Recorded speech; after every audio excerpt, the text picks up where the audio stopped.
सबसे महत्वपूर्ण जो निर्णय है, कुछ महत्वपूर्ण निर्णय मैं जानकारी आपको देना चाहता हूं। ग्रामीण क्षेत्र में निर्बाध संपर्कता हेतु मुख्यमंत्री ग्राम सेतु योजना की स्वीकृति मंत्रिपरिषद ने दी है। आपको जानकारी होगा कि पहले मुख्यमंत्री सेतु योजना संचालित थी और कुछ सालों के बाद इसको बंद कर दिया गया था।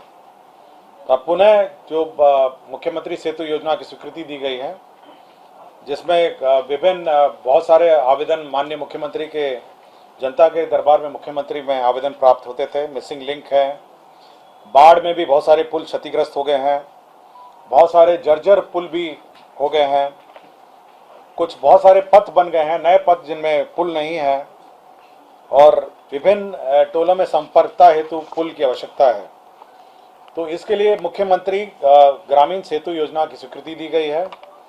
इसमें 100 मीटर तक की लंबाई जो है विभागीय स्तर पर ग्रामीण कार्य विभाग इसका निर्माण करेगा, और 100 मीटर से ऊपर पुल निर्माण निगम जो है वह इसको निर्माण करेगा। तो ये सबसे महत्वपूर्ण योजना की स्वीकृति हुई है, मुख्यमंत्री ग्राम सेतु योजना। इसी प्रकार ग्रामीण कार्य विभाग का ही मुख्यमंत्री ग्रामीण सड़क उन्नयन योजना की स्वीकृति दी गई है 33। इसमें आपको जानकारी होगा कि पूर्व में एक मुख्यमंत्री ग्राम सड़क उन्नयन योजना की स्वीकृति दी गई थी, जो एंड ऑफ लाइफ जो रोड्स हैं उसका उन्नयन सुदृढ़ीकरण करने का निर्णय लिया गया। अब यह निर्णय लिया गया कि इसी मत से जो भी रिपेयर के लिए, जो भी पथ के मेजर रिपेयर्स हैं वह इससे किए जा सकेंगे। इसलिए मुख्यमंत्री ग्रामीण सड़क उन्नयन योजना की संशोधित नियम की स्वीकृति दी गई। पटना जिला अंतर्गत ये पर्यटन विभाग का प्रस्ताव है 41 नंबर। पर्यटन विभाग को सुविधा हेतु पीपीपी मोड में 3-5 सितारा होटल, 5 स्टार होटल के निर्माण एवं संचालन की मंत्रिपरिषद ने पूर्व में स्वीकृति दी थी। यह 2019 में यह स्वीकृति दी थी। यह जो 5 सितारा होटल है, अब उसमें कुछ संशोधन, जो स्वीकृति है उसमें कुछ संशोधन किए गए हैं। पहला संशोधन यह है कि अब ये होटल में हॉस्पिटैलिटी और पब्लिक मार्केट रिटेल सेक्टर, मतलब इसमें मॉल और होटल का मिश्रित रूप से निर्माण किया जाएगा।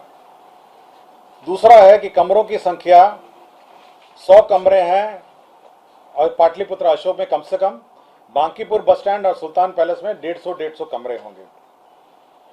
ग्राउंड कवरेज पाटलिपुत्र अशोक में 60% एवं बांकीपुर में और सुल्तान पैलेस में 50% ग्राउंड कवरेज होगा। और लीज और मॉर्गेज की शर्तों में संशोधन हुआ है, और एफएआर जो 4 था उसको बढ़ा के 6 कर दिया गया है। और हाइट जो है वो अनलिमिटेड एयरपोर्ट जोनिंग रिस्ट्रिक्शन के अनुरूप होगी, मतलब जितना भी हाइट किया जा सकता है, लेकिन एयरपोर्ट जोन के अनुरूप होगी। यह 3 होटल आपको जानकारी होगा, तो एक तो है पाटलिपुत्र अशोक, दूसरा है सुल्तान पैलेस होटल जो था, और तीसरा था बांकीपुर। तो 2 होटल तो तोड़ के बनेंगे, अशोक और बांकीपुर बस स्टैंड वाले, और सुल्तान पैलेस वाले को हेरिटेज होटल के रूप में निर्मित किया जाएगा। वो टूटेगा नहीं, उसको हेरिटेज होटल के रूप में उसको निर्मित किया जाएगा। मतलब ये मिश्रित है, मतलब सभी जो होटल होंगे अभी, क्योंकि कमर्शियल वायबिलिटी भी चाहिए, इसलिए कमर्शियल वायबिलिटी के लिए शॉपिंग कॉम्प्लेक्सेस भी होंगे और होटल भी होगा। पर्यटन विभाग का 40 नंबर, बिहार पर्यटन ब्रांडिंग एंड मार्केटिंग नीति 2024 की स्वीकृति दी गई है। इसमें विभिन्न प्रकार के जो टूरिज्म के ब्रांडिंग है, सोशल मीडिया है, लोगो है, एयरपोर्ट है, बस स्टैंड है, जहाँ पे हाईएस्ट फुटफॉल इलाके हैं, कॉफ़ी टेबल बुक हैं, मतलब जहाँ जहाँ आपका टूरिज्म का प्रचार प्रसार होगा उसी का यह प्रचार प्रसार नीति की स्वीकृति दी गई है। नगर विकास आवास विभाग में मुख्यमंत्री समग्र शहरी विकास योजना के अंतर्गत 2 नंबर, मुख्यमंत्री समग्र शहरी विकास योजना अंतर्गत जो पिछली बार योजना की स्वीकृति दी गई थी, उसमें 2 संशोधन किए गए हैं। एक तो ये जो एडमिनिस्ट्रेटिव अप्रूवल की शक्तियां जो हैं वह निर्धारित की है कि डीएम जो है, जिला पदाधिकारी 1 करोड़ तक की योजनाओं की स्वीकृति दे सकेंगे।